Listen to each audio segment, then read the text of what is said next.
Welcome. For today's video, we're going to check out Blacula. Blacula is a 1972 American blaxploitation horror film directed by William Crane, and it was written by Joan Terrace and Raymond Cohen. The movie was produced by Samuel Z. Arkoff and American International Pictures. And for those who don't know what a blaxploitation film is, it's a genre that was popular in the 1970s and early 80s, in which the hero or heroes are African American, and it involves a lot of ass whooping, violence, and in some cases sexual content. If you want a good example of a blaxploitation movie, here it is.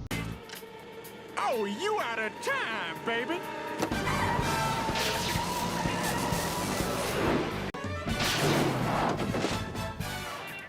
Damn!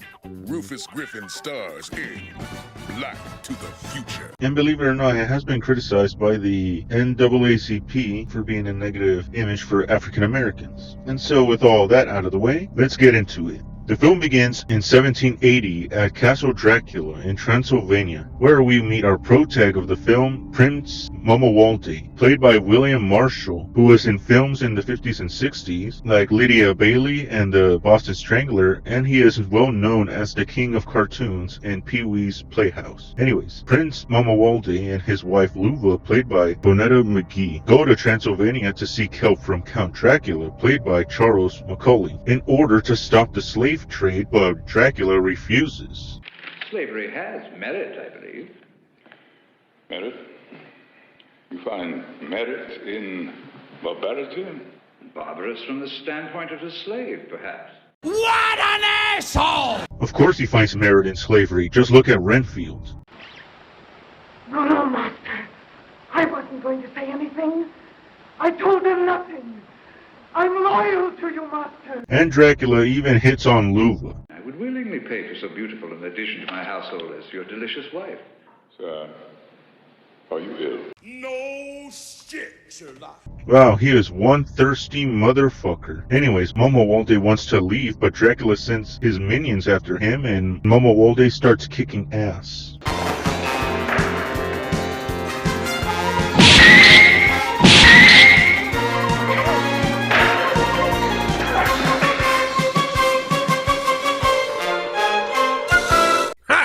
Get him? Yeah. Hot shiz, man. Woo! Unfortunately, Momowalde gets overwhelmed, and Dracula's crew shows up in dead face. Then Momowalde gets bitten and gets cursed by Dracula. I curse you with my name. You shall be Blacula. He said it. He said it.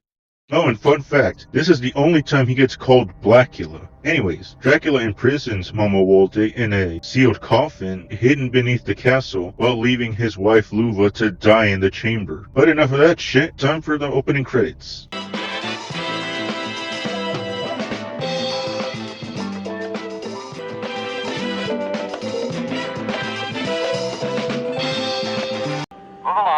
Then we flash forward to 1972, where two interior decorators, Bobby McCoy and Billy Schaefer, purchased Castle Dracula. You see, where we come from now, honey, the legend of Dracula, I mean, that's the absolute creme de la creme of camp.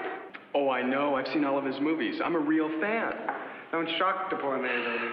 Oh, and did I mention their gay stereotypes? Because in a lot of blaxploitation films, they use a lot of stereotypes. Anyways, they ship everything from the castle, including the coffin, to Los Angeles. Then Bobby and Billy open the coffin only to become Momowalde's first victims.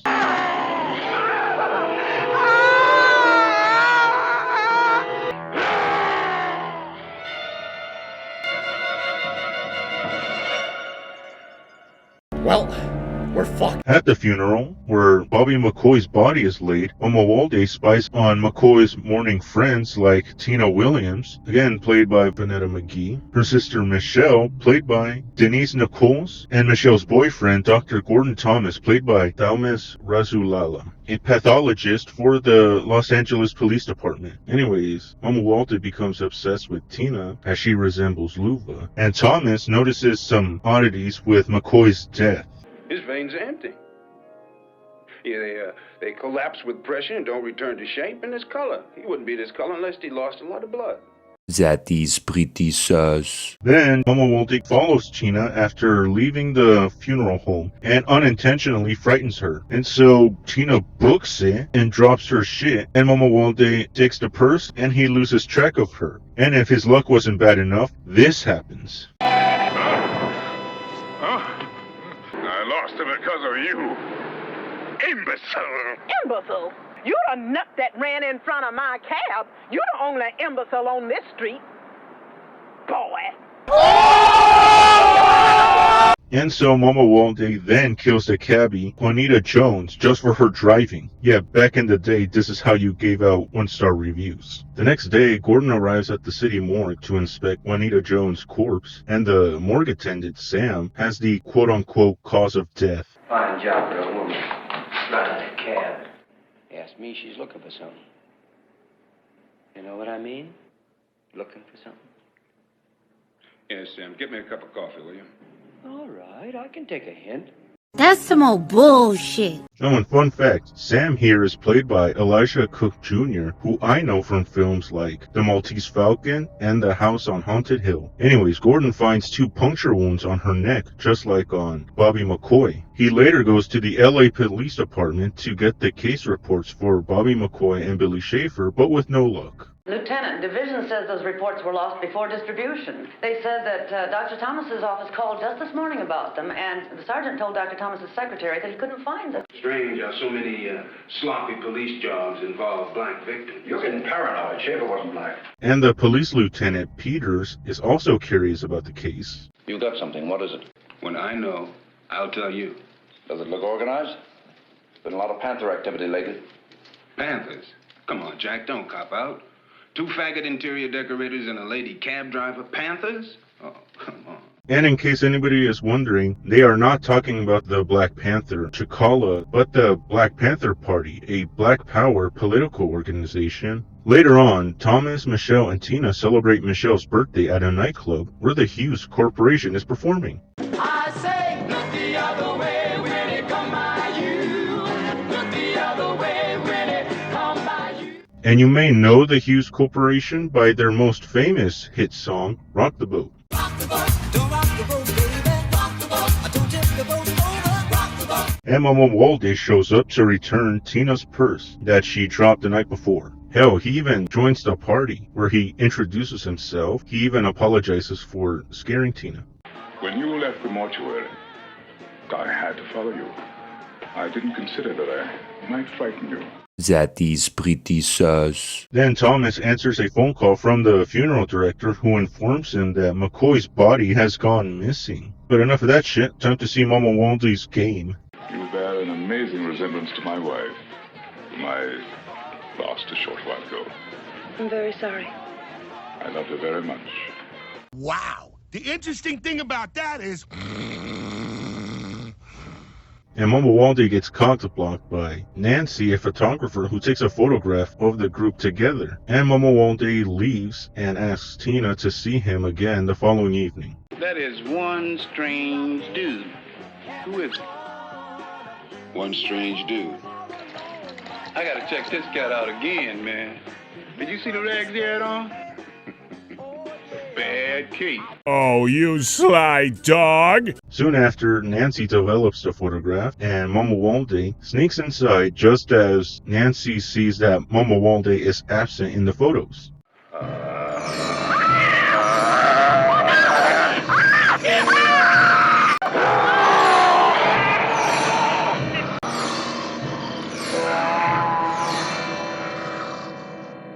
Well, we're boned. And then Nancy's body is discovered by police officer Barnes, and this happens.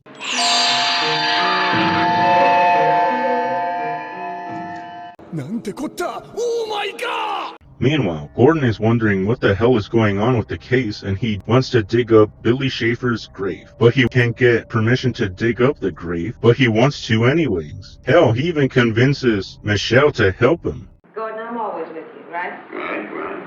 But not this time. Oh, come on. Come on, huh? Just for me. You're so good. Run home and change into some old clothes. I'll pick you up later. The next evening, Momuwalde visits Tina at her apartment, and he shares everything about his life, like his African background, and how Dracula enslaved him, his wife, Luva, and how he was cursed to be a vampire. And Tina surprisingly takes it well, maybe too well. Momuwalde even asks her to join him as his bride, willingly, of course. I want you to rejoin me. Can't. I will not take you by force, and I will not return. I've lived again to lose you twice.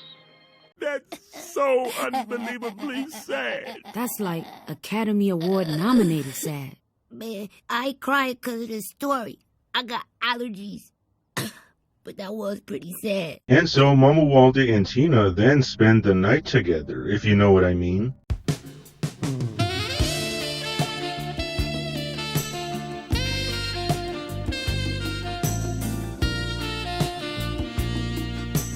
Nice. Anyways, Thomas and Michelle dig up Schaefer's grave and open his coffin.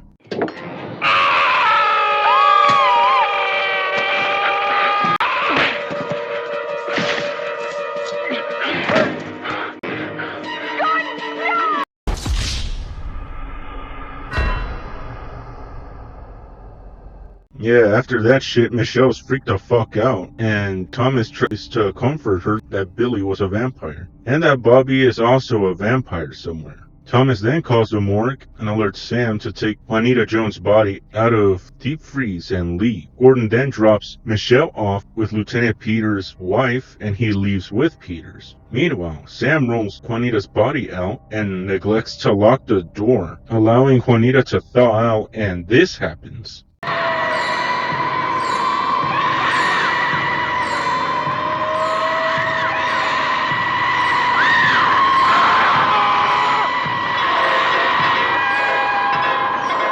Shit just went from 0 to 100 real fucking quick. Anyways, after some Twilight lovemaking, Momuwalde has to leave because of his weakness to sunlight. Then Thomas and Peters arrive at the morgue to find blood smeared on the wall, and they walk into the exam room by the freezer where Peters sees a sheet-covered body lying on a gurney.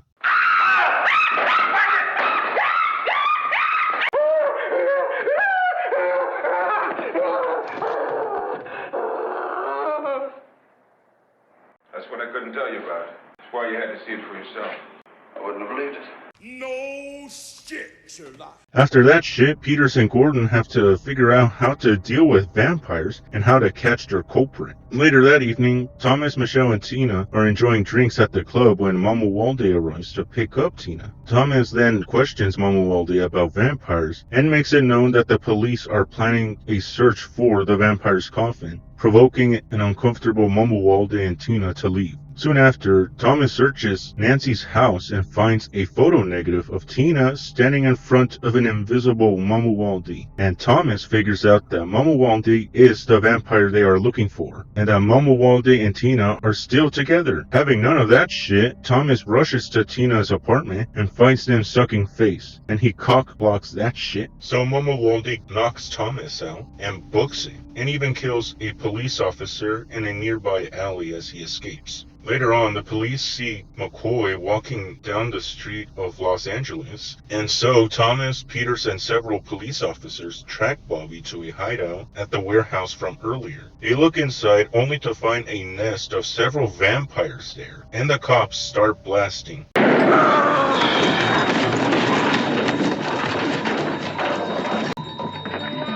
won't do any good, it's too late! Well, we're fucked. Then Gordon and Peters find some old school lamps and throw it at the vampires, burning them alive, including Bobby McCoy and Officer Barnes from earlier. And Gordon starts staking one of those fuckers in the chest. Then both he and Peters book it as the warehouse burns down. Good evening, gentlemen. I guess I should have told you this evening that I decided to move my coffin, but then it was you who gave me the idea.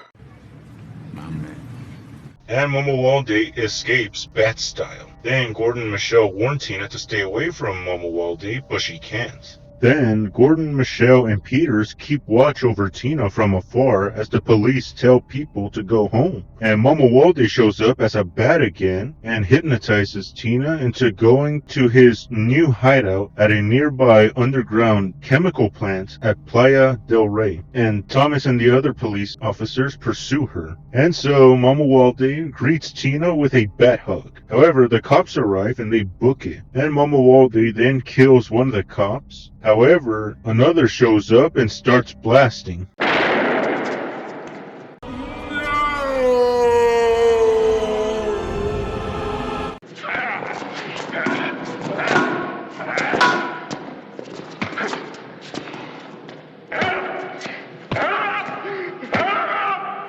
In order to save Tina, Mama Walde has to pull off the biggest gamer move ever by turning her into a vampire. Then Mama Walde announces that Thomas and the other cops are fucked now, and he fights off the police by tossing them like ragdolls and throws barrels at them.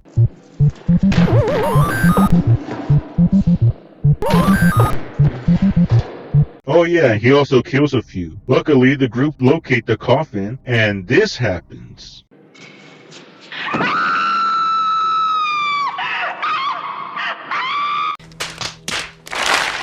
Yeah, they killed the wrong vampire, and Mama Walde is devastated as he feels he has no purpose to live after losing his bride again, and so he just lets the rising sun destroy him.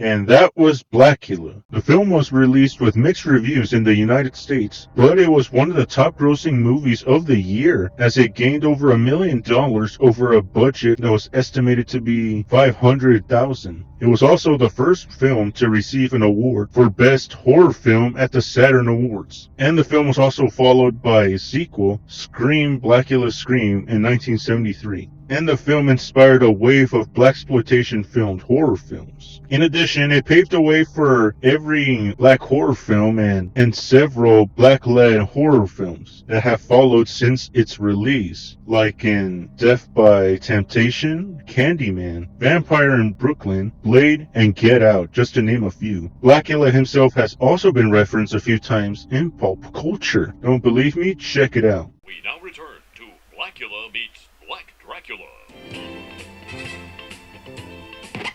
I'm turning this disco into a hockey rink. You mean a honky rink?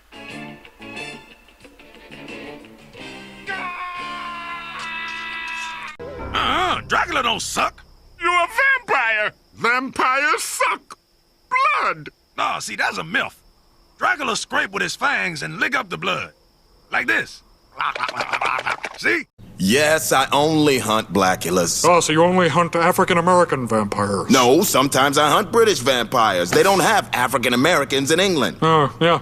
Yeah, good point. So I hunt Blaculas. I was just trying to be... Man, I specialize in hunting black vampires. I don't know what the PC name for that is. Oh, and on June 17, 2021, it was announced that a reboot was in development. But so far, no other information has been confirmed. So with all that out of the way, now what do I think of the film? Gotta say, it's a pretty good film, but I'm not gonna lie. There is some corny and cheesy moments, and some unintentionally funny moments. But the film has a very good story and a great character arc. And the film also has like a made-for-TV feel, which is not surprising given that the cast and crew mostly worked on television. And the performances were pretty good. Of course, the one that stole the show was the man himself, William Marshall as Mama Walde, as he led the role with dignity and passion. And he gave a commanding presence, and he was also charming and had class.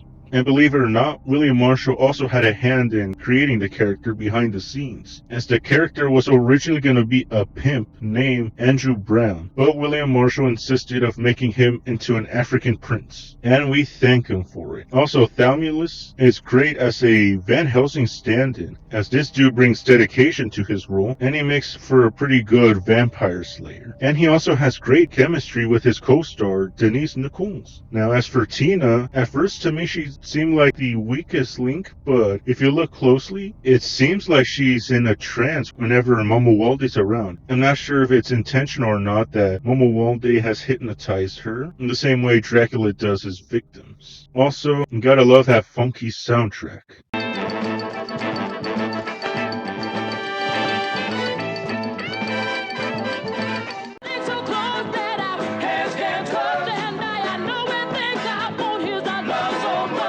What the world knows about love. Also, while this film is a product of its time, but it's also a perfect time capsule of the 70s because that's how it really was back then. So overall, this film goes above and beyond to be more than just a schlocky B-movie. And it's also a well-produced blaxploitation film compared to the others that have come before and after. So I would give this film 4 out of 5 black vampire bats. And that was a video. Don't forget to like, share, and subscribe for more videos just like this. Stay safe out there. And if you like my work, support the channel at Ko-fi. There you can help the channel grow and support my ass. And at the same time, you can get your names in the credits. And if you do support me, I thank you very much. And I appreciate it very much. And so, stay safe out there. And goodbye.